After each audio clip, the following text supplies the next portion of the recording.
Hey, what's up guys? How's it going? So on the discussion of walls, okay, some people have been wondering, are walls actually completely useless? To answer your question, alright, as far as I understand, and this is something that I know about walls over time, right, is that it really actually isn't that applicable until about, like, anywhere between 0 to 100 million might. And to be quite honest with you, the reason why most people tell you that walls are useless is, for the most part, they don't actually defend attacks by much. But why is that? The reason being is that you actually have to have both Shade as well as Night Raven at Legendary and stationed in your fort, because they give wall defense.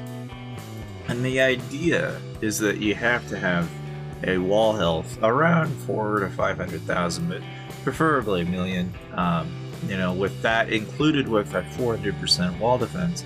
Now, the reason why they say 400% wall defense is that's the minimum breaking point without wearing war gear. So, for example, if I wear this particular gear, this will add about 132% extra. Unless I were to wear this, then it will add 141 or so percent. And that's assuming that you're using this gear. Of course, it could go even higher if you upgraded all to legendary, but for the most part, with or without the gear, the minimum is about 400%. And again, I think the mindset of wall defenses, if you guys are actually interested in this type of strategy, is that what you're trying to do is essentially, the reason why it's useless is that if you get rallied, that wall will come down eventually. It's not gonna last. But the idea is that if you can get enough siege in a march, and the practical use of this would be like if someone sent a solo at you, you would want that wall to be at least large enough that what they end up having to do is just send a siege attack. And by doing so, if you have a ton of range on your wall and you have a ton of just normal troops behind your wall, not just the wall itself, then you can basically counter anytime that person sends siege. You can counter the siege, and so it forces them to have to send the siege and the troops at the same time.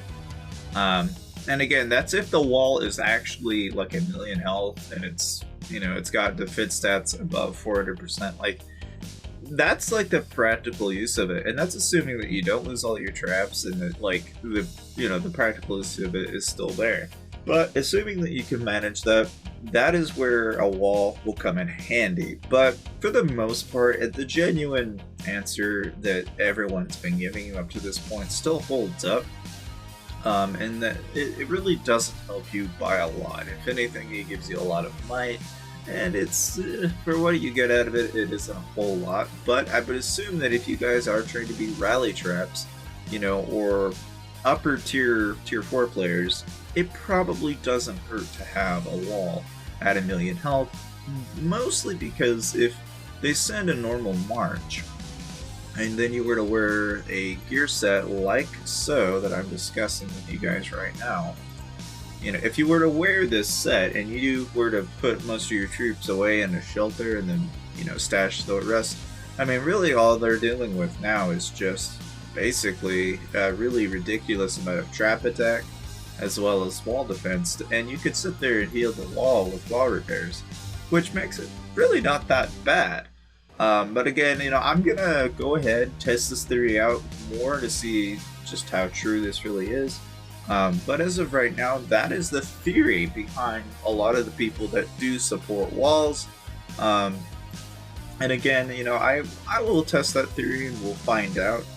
I hope you guys found this video somewhat informative on the topic, but of course, like I said, we'll find out more down the road. And when I do have an answer for you, I'll let you know. And I'll see you guys next time.